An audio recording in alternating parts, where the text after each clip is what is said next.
Due to the graphic nature of this cult's crimes, listener discretion is advised. This episode includes discussions of graphic material that some people may find offensive. We advise extreme caution for listeners under 13. Hi, I'm Greg Polson. And I'm Vanessa Richardson. And this is Cults. This is part one of our exploration into the disturbing story of Silvia Meraz Moreno and her family of co-conspirators, dubbed by the media the Sect of Nacozari.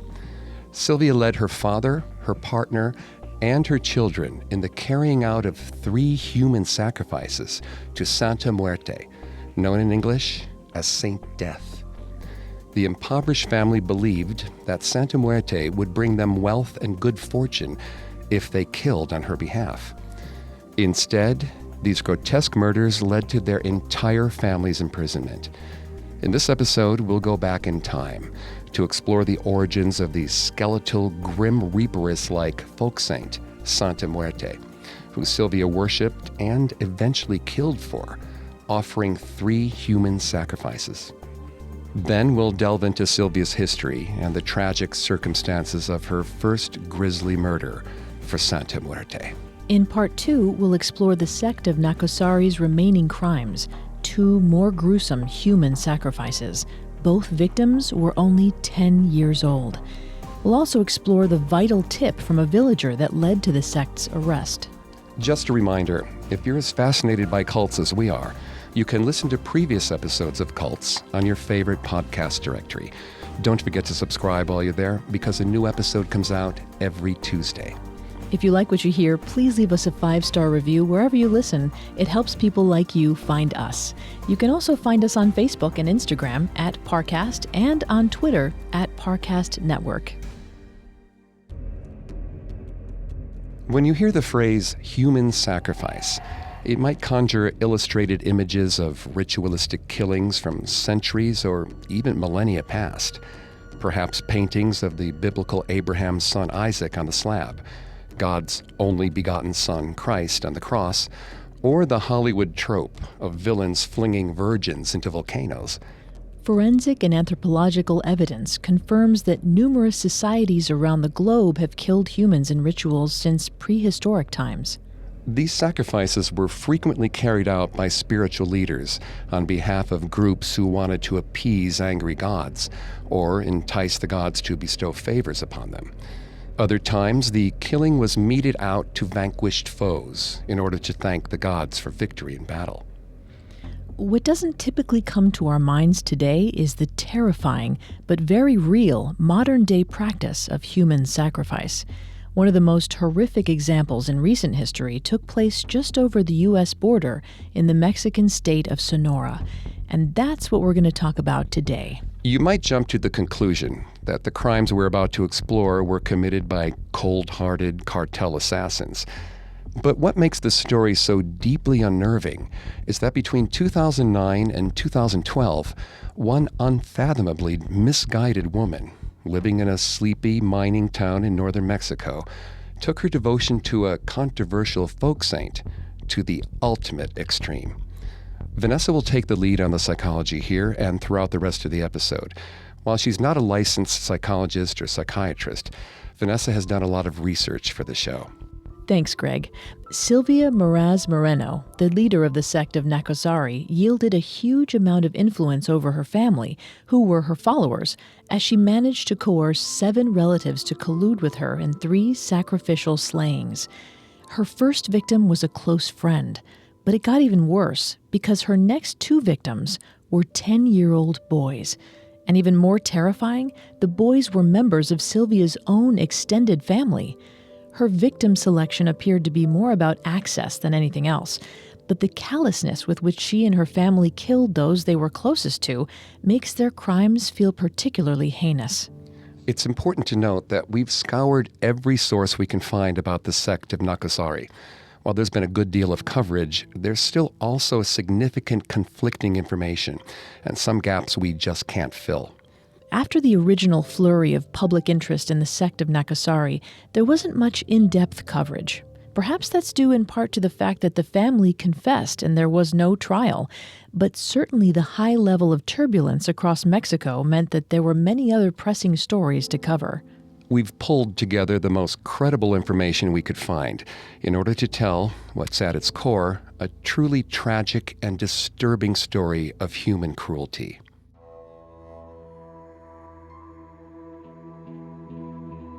Silvia Meraz Moreno killed her victims as offerings to the controversial Mexican folk saint Santa Muerte, or in English, Saint Death.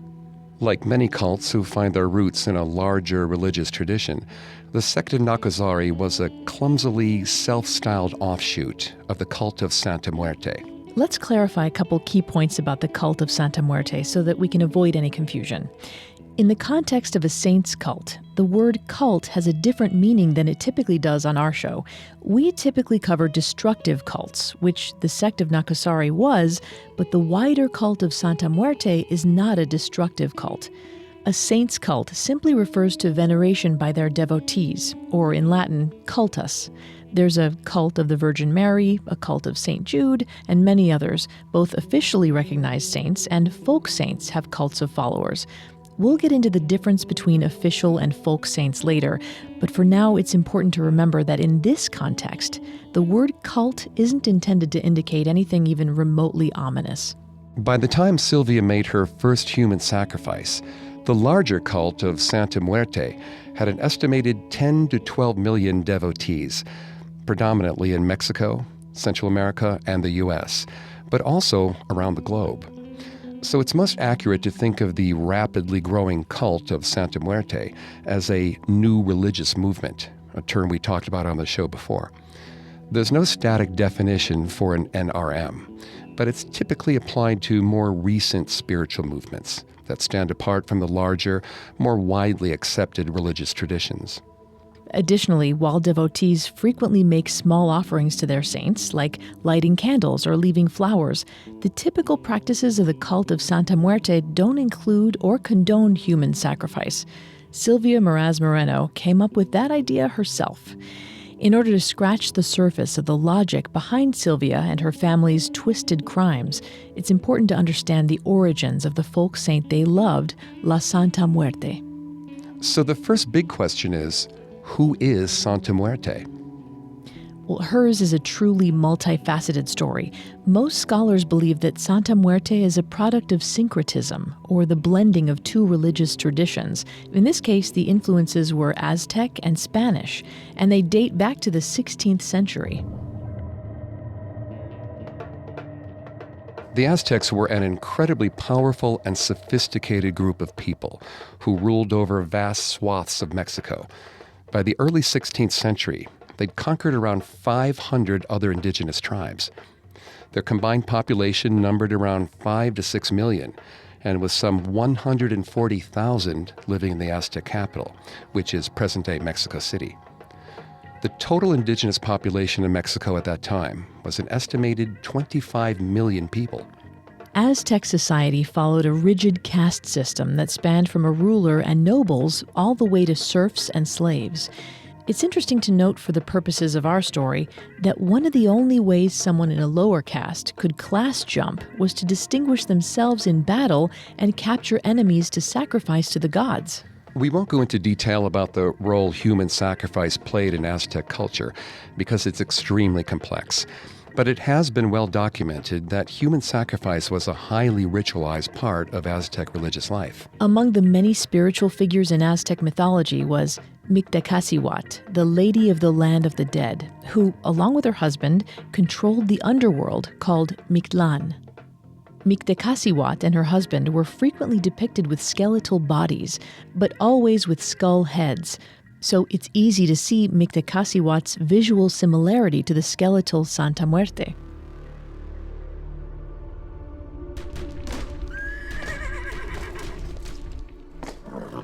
In 1519, the conquistador Hernando Cortés landed in Mexico, intent on claiming the land for Spain. Over the course of a couple of years, he slaughtered tens of thousands of Aztecs and took control of their land. Many indigenous people died during Cortés's conquest, but European illnesses killed an even greater number. In 2 studies, scientists have examined the DNA from the stomach of an indigenous victim of a particularly deadly pestilence and proved its link to a salmonella strain that originated in Europe. When that strain hit Mexico in the 1540s, it wiped out an estimated 80% of the indigenous population. That's around 20 million lives. People were dying in such large numbers that mass graves were dug. From morning till night, priests filled the graves with bodies. Between the many battles with the conquistadors, that catastrophic salmonella outbreak, and a number of other lethal diseases, death was ever present in people's minds in a way that's hard to fathom. Their losses must have left deep, lasting scars on the entire cultural consciousness. That, combined with the stranglehold the Spaniards kept on indigenous people's lives, provided fuel for syncretism to occur and enabled the birth of a new, hybrid entity, Santa Muerte, or Saint Death. Traditional worship of Mictecacíhuatl was driven underground by the Spanish invaders, but the Aztecs' Lady of the Underworld, Mictecacíhuatl, was still very much part of the people's spiritual life.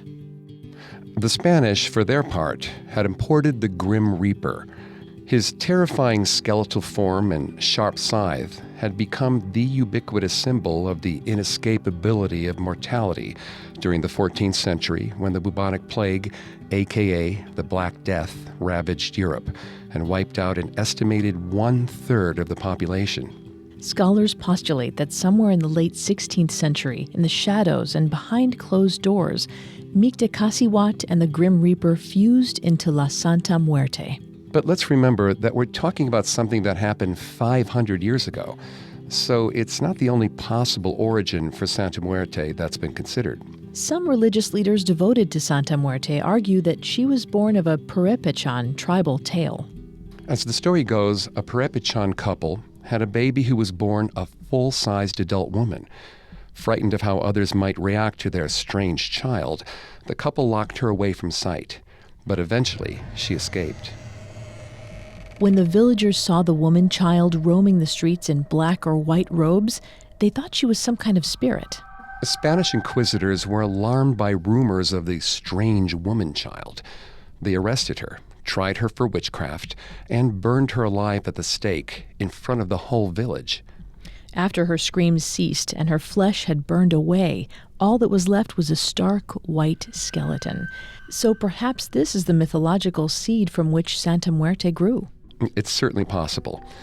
There's a number of other indigenous people stories that could have influenced the creation of Santa Muerte. Maybe part of her power comes from the mystery surrounding her origin. I think so, and the fact that numerous cultural imaginations had related touchstones potentially contributed to Santa Muerte's propagation, making her an extremely potent figure. So potent that when the Spanish found out about her, they wanted to wipe her out with vigor and finality. Definitely. Even though her name was Saint Death, she wasn't the sort of saint recognized by the Church, though some scholars would disagree. According to the Catholic Church, their canonized saints were once real-life Christians. In order to become an official saint, Church officials thoroughly vet a person to make sure they lived a life worth emulating in the eyes of the Church. There are many examples of saints who made less than exemplary decisions during their lives. But what was most important was that they repented, and they became close to God before death. The other key part of being recognized as a saint is that the person must perform at least 2 posthumous miracles, typically miraculous, permanent healings that can be verified by doctors. Then it's up to a pope's discretion to make the person's sainthood official. Folk saints, on the other hand, can be based on real people, like folk healers and heroes. But also, there's sometimes reimaginings of indigenous deities or spirits. The Catholic Church believes that canonized saints can hear people's prayers and relay them to God for his consideration. Folk saints are entirely by and for the people, hence the label folk. They're not bound by the rules of Scripture. Their powers are imbued to them by their devotees. Folk saints are believed to be able to intercede with God and act directly in people's lives. This allows for a more direct and intimate connection between devotees and their preferred folk saints. The Catholic Church considers folk saints false idols, which are prohibited in the 10 Commandments. The monotheistic Catholic Church doesn't want congregants to follow people who were sinners in life, or false gods or spirits. But in spite of the Church's best efforts, folk saints persist. Today, they're more commonly appealed to by people from marginalized communities who ask for simple favors that reflect their basic survival needs. As far as Santa Muerte, the record shows that she was on the Church's radar as early as the 18th century, and they were bent on eradicating her from the beginning. Our story will continue in a moment after a brief message. And now back to the story. Centuries ago, the Catholic Church was disturbed to discover that indigenous peoples in Mexico had incorporated the worship of Santa Muerte into their liturgy. In his groundbreaking book, Santa Muerte, Devoted to Death, the scholar Andrew Chestnut found an early mention of Santa Muerte in an inquisitor's document from 1797. Chestnut writes, quote, "Focusing on the Chichimec people of the present-day state of Guanajuato, the church record speaks of 30 Indians who at night gather in their chapel to drink peyote until they lose their minds. They light upside-down candles, some of which are black. They dance with paper dolls. They whip holy crosses and also a figure of death that they call Santa Muerte, and they bind it with a wet rope, threatening to whip and burn it if it does not perform a miracle." End quote. Chestnut goes on to explain that the inquisitors discovered that the miracle the devotees were requesting of Santa Muerte was related to, quote, "local political control," end quote. That was totally unacceptable to the inquisitors, so they destroyed the chapel in question and every shrine to Santa Muerte that they could find. Obviously, the inquisitors failed to eradicate Santa Muerte. For 150 years, Saint Death was passed through untraceable whispers from generation to generation, hiding in hearts and homes without ever alerting Catholic authorities, who certainly would have tried to silence her again. The mere fact that Santa Muerte's devotees kept her alive in secret for so long is an incredible testament to her power as a figure and speaks to how vital she was to their lives. In the 1940s, Santa Muerte began to reemerge in Mexico.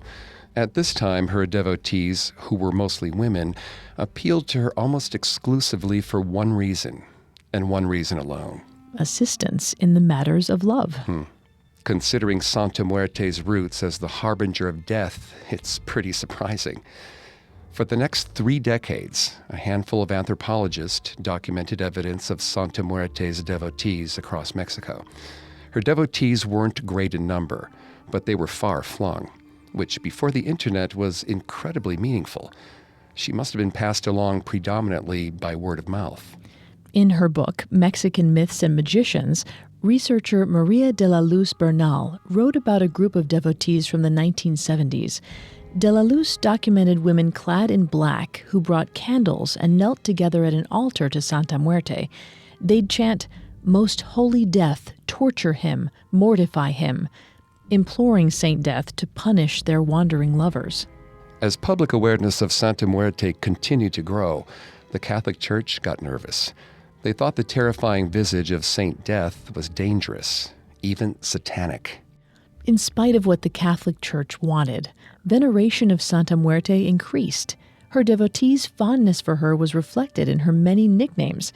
They included La Flaquita, La Huesuda, La Niña Blanca, La Niña Bonita, La Dama Poderosa, and La Madrina.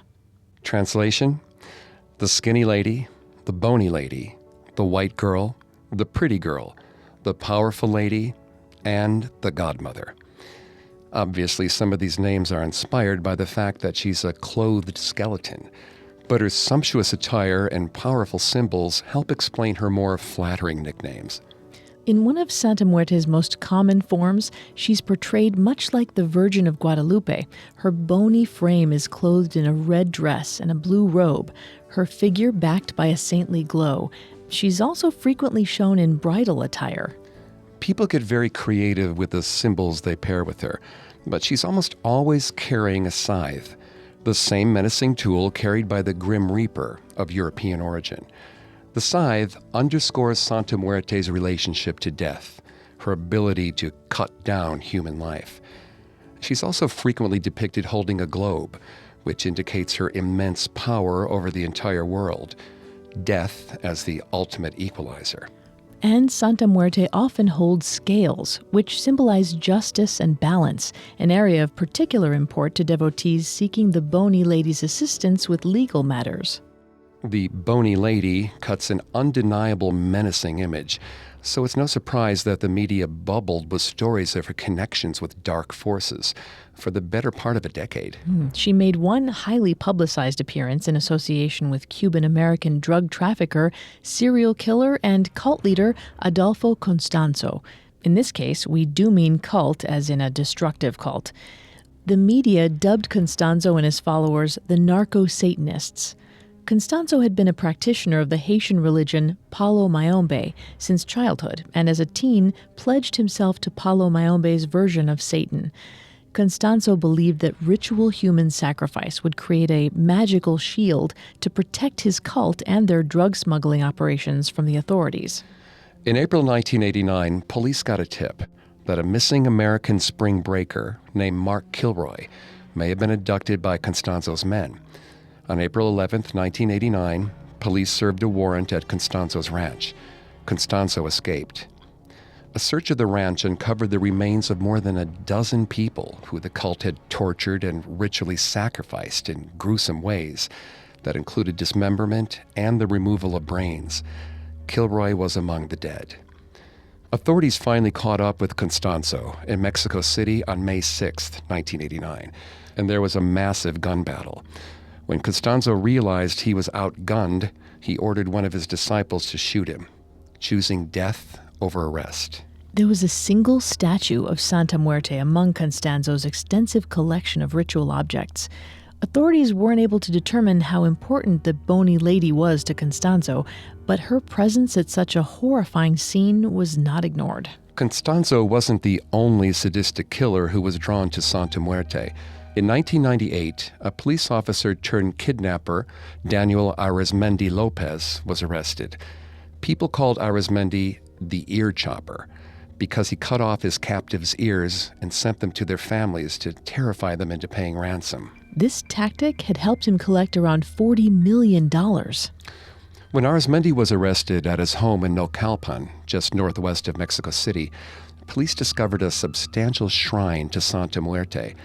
The fact that police let Arizmendi bring a statue of Saint Death to prison with him received extensive media attention. But it wasn't until 2001 that Santa Muerte truly came out of the shadows. And when she came out in a big way, so huge that it would be impossible to force her back into hiding. Let's go to Mexico City, where the Aztecs once ruled, and visit the infamous Barrio Tepito, an area so dangerous, cops hesitate to go there. One of Tepito's most famous residents is Enriqueta Romero, who everyone calls Doña Queta. Doña Queta was born in 1944. The charming, hardworking woman, now in her 70s, dyes her short hair black with a brilliant shock of white in the front and speaks in the colorful language of her neighborhood. She'd been quietly devoted to Santa Muerte since the 1960s and passed her devotion to the bony lady to her family. In 2001, when one of Doña Queta's adult sons got locked up in jail, he built an altar to Santa Muerte in his cell and prayed for early release. Santa Muerte answered his prayers, and those of Doña Queta, who'd also been praying for him. Doña Queta's son was so grateful to Santa Muerte that once he was back in Tepito, he gave his mom a life-size statue of Santa Muerte. Doña Queta and her husband's quarters were small, so the large statue took up a significant place in their home. Doña Queta sold quesadillas out of their place to supplement the family's income. Her customers took notice of the massive statue of Santa Muerte. They started bringing the bony lady small offerings. So many offerings came that Doña Queta ran out of space inside. She and her husband decided to create a special place for the bony lady outside of their home and planned an unveiling. Along with a small gathering of friends, they brought Santa Muerte into the public eye on Dia de los Muertos. The number of people who visited Doña Queta's statue grew exponentially larger over time. Now, Doña Queta's monthly service attracts thousands of devotees. People come as a sort of pilgrimage to the modest shrine, sometimes walking on their knees to show their veneration for the bony lady. They leave offerings for Santa Muerte of lit candles, mezcal, cigars, flowers, candy, and marijuana, among other things, hoping that she'll assist them with problems concerning health, love, money, and the law. The Catholic Church and Mexican government continued to claim that Santa Muerte was satanic. On that subject, Doña Queta has said, quote, "I'm Catholic. Look, I completely respect the Church. I pray to the Virgin and to God because God is above all things. The problem is priests, corruption, and that everything is crap. That's why people come here. Here, nobody judges you. In the end, we all end up in her arms." End quote. Some people wondered why official saints didn't seem to satisfy Mexico's largely Catholic population. It seemed that many people perceived official saints as pure and perfect, which could feel alienating to folks whose complex lives didn't mesh with the Church's moral ideals. Santa Muerte was free of all of that baggage. Her popularity stemmed in large part from the fact that she didn't judge her devotees, and that was perhaps the most salient characteristic that drove her wide appeal. No matter who a person was, they could turn to the bony lady without shame. Their deep devotion to her was characterized by the loyalty one feels as a recipient of unconditional love. Doña Queta remarked to the Telegraph, quote, "She shouldn't be feared. She is not vengeful. She will not hasten your death. She is part of life, and she protects those that no one else will." Santa Muerte's acceptance of all people was a direct result of her connection with death, the great equalizer. She was believed to embody a truth we all share, the irrefutable fact that we will all eventually die. Doña Queta became one of the most important figures in the cult of Santa Muerte and could have capitalized on the popularity of her shrine. She could have sought leadership or financial reward.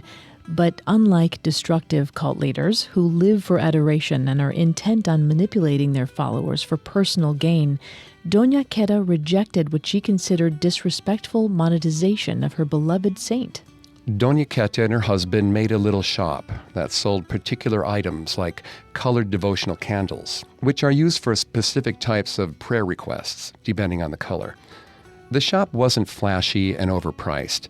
Doña Queta stayed refreshingly grounded in her faith and uninterested in self-aggrandizement. But she wasn't without her troubles.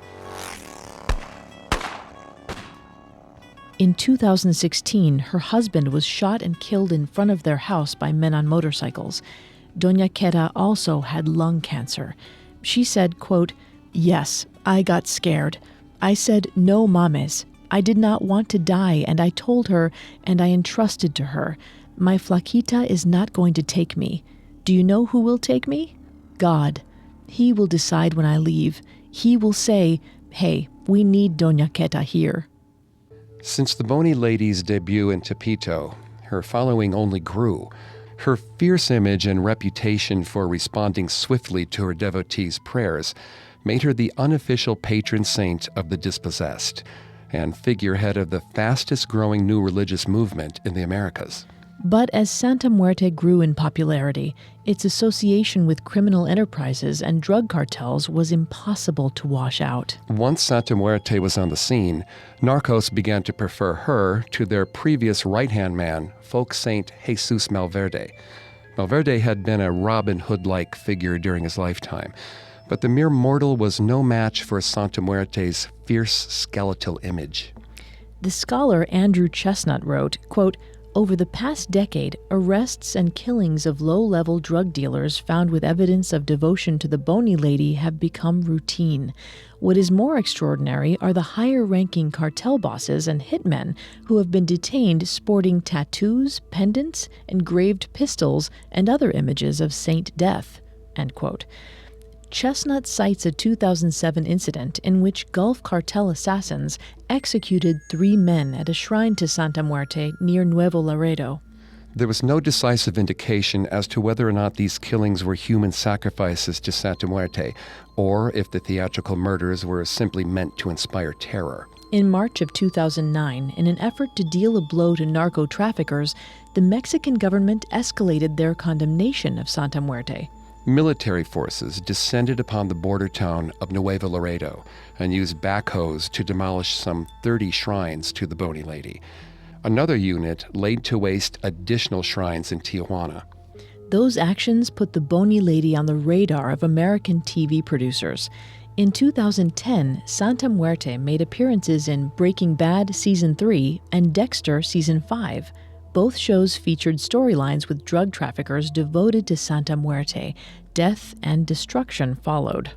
In 2013, the Catholic Church declared devotion to Santa Muerte heresy. Vatican official Cardinal Ravasi called Santa Muerte, quote, a blasphemous cult of organized crime, end quote. But Santa Muerte's popular appeal, especially among young people disillusioned with the Catholic Church and struggling to build their lives in Mexico's ongoing economic crisis, only grew. And her popularity among narcos was stronger than ever. Hopefully this history has helped ground us in Santa Muerte's legacy, so we have some context for the role she's about to play in the lives of Silvia Meraz Moreno and her family. Narcos weren't the only ones praying to Santa Muerte to support their nefarious activities. Moreno transformed her family into a destructive cult and committed murder on Santa Muerte's behalf. We'll return to our story in just a moment. And now, back to cults. What do we know about Silvia Meraz Moreno? Well, the future leader of her family's cult came from humble beginnings. Silvia's father, Cipriano Meraz Aguayo, was born in Madera, Chihuahua in 1929. He was 39 in 1968 when Silvia was born in Hermosillo, Sonora, a northwestern state in Mexico. Sonora's current economy is fueled by agribusiness, along with manufacturing, tourism, and some mining. And the drug trade. Though when Silvia was born, it was nothing compared to what it is today. Currently, the Sinaloa cartel, made infamous in part by El Chapo, keeps a tight hold on Sonora. They dominate the corridor to the Mexico-Arizona border, as well as the border itself, and with that comes a lot of violence. Needless to say, Hermosillo's been the economic center of the state, both lawful and unlawful, for a long time. According to Standard & Poor's, Hermosillo currently has one of the highest rates of per capita wealth in Mexico, featuring a local per capita GDP of $18,271 US, nearly double the national figure. But it's unlikely that Silvia's family thrived there. If they had, she may have stayed. In 1984, when Silvia was 16, she gave birth to Ramon Omar Palacios Meraz, 40 miles away from Hermosillo, in the 100-person town of Miguel Alemán, about halfway to the Gulf of California coast. Silvia may have moved to Miguel Alemán to be closer to the child's father, Palacios, or perhaps her mother's family. As with many things about Silvia, it's a bit of a mystery. By 1991, Silvia had moved 200 miles to the northeast and settled in Nacozari de Garcia. The copper mining town of less than 15,000 people was nestled in the mountains along a highway that stretched north to the Mexico-U.S. border. Copper was discovered there in 1968, and Mexico's federal government spent hundreds of millions of dollars to exploit the mine and develop others in the region. An estimated 80% of the town's residents worked in La Caridad, the largest copper mine in the world. In spite of Nacozari's location on a critical route to the Mexico-Arizona border, the town enjoyed an insulated peace, passed over by cartel violence. One city official commented, "Nothing happens here." It's possible Silvia went to Nacozari in hopes of greater financial possibilities, or perhaps for love, but again, we don't know for sure. In 1991, she gave birth to Francisca Magdalena Barrón Meraz, nicknamed La Nena, or the Girl. Based on Mexico's naming traditions, we know that Francisca had a different father than her older brother Omar, whose paternal last name was Palacios, not Barrón. In 1992, Silvia had a second daughter, Georgina Guadalupe Barrón Meraz, known as Coqui. And in 1997, Silvia had a third daughter, Silvia Yahaira Barrón Meraz. All three of her daughters share the same paternal last name. We don't know more than the surnames of Omar and the girls' fathers, or if Silvia had any other children. In 2009, the Meraz family lived in an area called Milpias Justiniano, on the outskirts of town, essentially squatting on open land. Massive electrical towers loomed nearby, but the family had no electricity or running water in their shacks, which are cobbled together from scrap wood, corrugated metal, and plastic sheeting to keep out the rain. They were protected by aggressive dogs. Their living conditions have been described as subhuman. Silvia's father and adult son lived at home with her along with her partner, Eduardo. The men of the Meraz family worked as some of Mexico's estimated 800,000 pepenadores, which roughly translates to scavengers, but are more commonly known as garbage pickers. As pepenadores, they sorted through trash in order to find items of value for resale. Typically, pepenadores focus on gathering recyclable materials like glass, aluminum, and plastic. It's dangerous and toxic work. A pepenador who collects for 12 hours a day might earn around the equivalent of $60 a week by selling what they recover to a middleman, who will go on to sell it for reuse. Business Insider reported that in 2014, Mexicans earning in the bottom 20%, nearly 25 million people, had an average net worth of $80. The Merazes fell into this very low income group. Silvia had 3 daughters living at home with her. Also living with Silvia was her son's partner, Zoila Hada Santa Cruz, who was in fact a year older than Silvia. While the Meraz men were gone sorting trash, other men from out of town came in and out of the Meraz home. The unusual traffic led police to suspect the women were making money through sex work. But the authorities never investigated or made any arrests. The family's abject poverty was obvious to the whole village. The city government gave the Merazes food, clothes, and free farm animals. A board member from the Sacred Heart Church said he had also helped the Meraz family. One villager said, quote, "I took them chickens and goats. Silvia came to the church for the food pantries, but didn't enter the temple.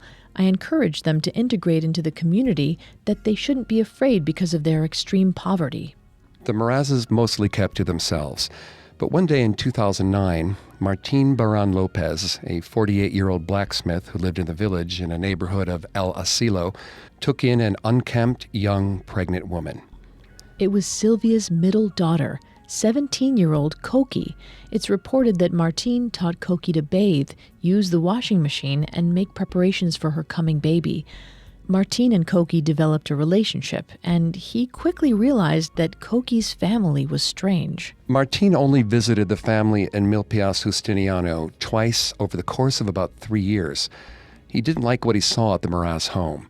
Inside Silvia's shack, he could see pictures of Santa Muerte with candlelit altars. Koki's family would show up at Martin's to see her without warning. They sometimes had Silvia and her partner Eduardo's stepson Octavio with them. Martin didn't like the surprise visits from the Meraz clan. He avoided them as much as possible, especially Silvia and Eduardo. Martin described them as, quote, "very strange, always self-absorbed," end quote. As you can imagine, with little to no money, the Meraz family's lives were difficult. Silvia was the matriarch and wanted them all to have a better life. We don't know exactly when or how she became aware of Santa Muerte, though she said it was at least 2 years before her first human sacrifice. At some point after she began to worship Santa Muerte, she created an altar in her home with 2 pictures of Saint Death. When asked about one of the pictures, a town official said that he didn't think Silvia could have afforded it. He suspected that she'd stolen the picture from one of the many shrines that people set up along Nacozari's mountainous roads to ask for safe passage through the difficult terrain. Within a few years' time, Silvia escalated her devotion to Santa Muerte from the typical prayers and small offerings to something incredibly menacing. By December of 2009, Silvia was fixated on the bony lady's ability to turn her life around. Silvia told her family that Santa Muerte would help them find money to steal and bless them with good health. But the bony lady required a very special offering. She wanted a human life. Like other cult leaders we've explored, Silvia wielded a lot of social power in her family, and she reportedly spearheaded what happened next. Silvia had a close friend who she hung out with in the local cantinas. This friend was Clotilde Romero Pacheco. She was a diminutive, physically slight, 55-year-old woman. It makes sense, considering everything we know about Silvia, that her friend was someone she could boss around. During the day, Clotilde sold popsicles from a cart that she and her husband pushed through Nacozari's cobblestone streets. On the night of December 6, 2009, with a nearly full moon in the sky, Silvia lured Clotilde to the Meraz's shacks on the outskirts of town. Clotilde trusted her longtime friend, which made her an easy target. Once Clotilde was inside the Meraz's remote candlelit shack, Silvia looked for her moment to strike. There was a 20 peso note on the ground, worth around $1. Silvia told Clotilde to pick it up. When Clotilde crouched down to get the bill, Silvia swung an axe and sunk the blade into Clotilde's neck. She delivered a total of 3 blows that sprayed blood all over the small home. Some reports say Silvia beheaded her friend. It's also reported that after axing Clotilde, Silvia stabbed her in the abdomen and collected blood for Santa Muerte. If Silvia did behead Clotilde, it's not clear why she would stab her in the abdomen to collect blood, but this is how Clotilde's death was reported. The bottom line, Silvia murdered Clotilde, collected her blood, and poured it on the altar to Santa Muerte. After Silvia offered Clotilde's blood to Santa Muerte, the Merazes had to get rid of the body. They tried to burn Clotilde, but discovered the hard way that cremation is a whole lot easier said than done. Silvia's 80-year-old father, Cipriano, searched on foot for a spot to bury Clotilde. He found a place down a nearby hill and dug a large pit. Then Cipriano and 17-year-old Coqui carried Clotilde's body, wrapped in a blanket, to her shallow grave. It says a lot about the sway Silvia held over her father and daughter that she was able to get them to handle Clotilde's bloody remains. Clotilde's husband had no idea where she was. He rallied some other villagers to search for his wife in all her usual haunts. No one found her. They put up flyers with Clotilde's picture, but there were no viable tips, and Clotilde didn't return.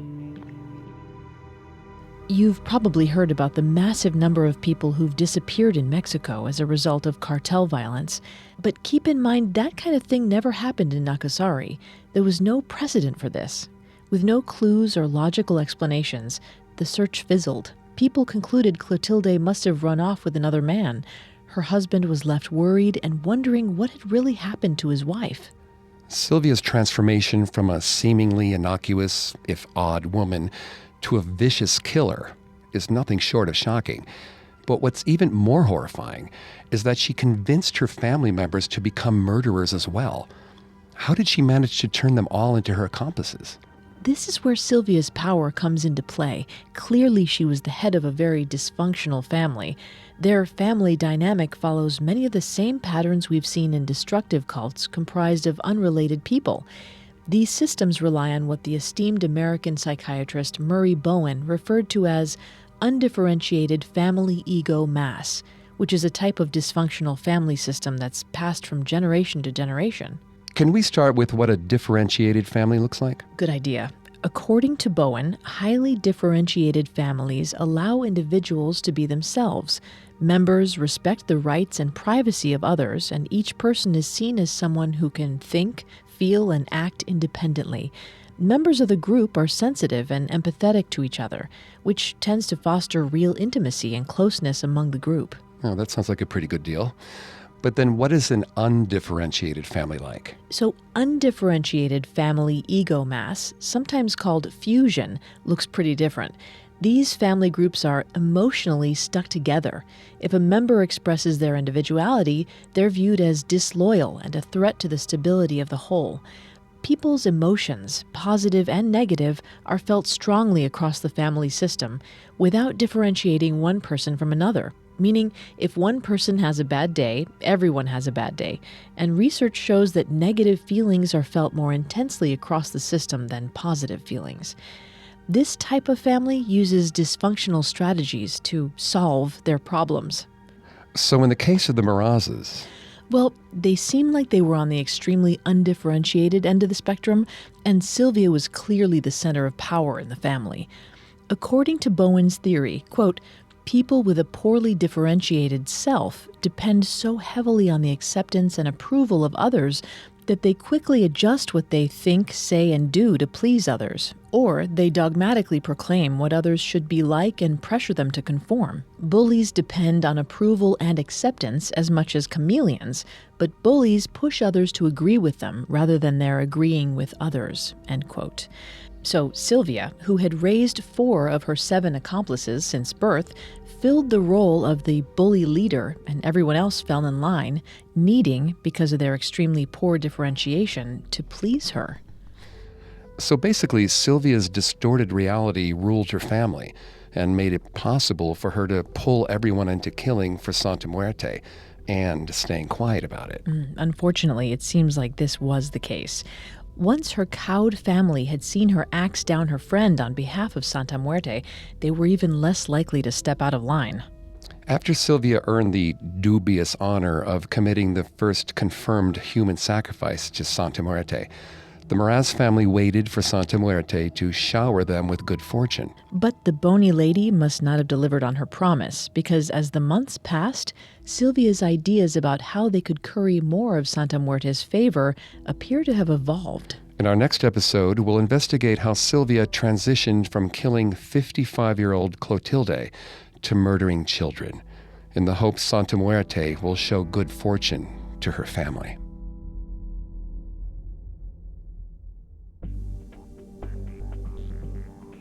Thanks again for tuning into Cults. If you want to listen to any previous episodes of Cults, you can find them on Apple Podcasts, TuneIn, Google Play, Stitcher, and Spotify, or on our website, parcast.com, spelled Parcast.com. If you like what you hear, please leave a 5-star review or tell us what you think on social media. We're on Facebook and Instagram as @Parcast and Twitter @Parcast Network. It seems simple, but it really helps our show. Join us next Tuesday as we continue to explore Silvia Meraz Moreno's misguided murders for Santa Muerte. Cults was created by Max Cutler and is a production of Cutler Media and is part of the Parcast Network. It is produced by Max and Ron Cutler, sound design by Kenny Hobbs, with production assistance by Paul Mahler. Additional production assistance by Maggie Admire, Carly Madden, and Jeanette Manning. Cults is written by M.W. Cartosian Wilson and stars Greg Polson and Vanessa Richardson.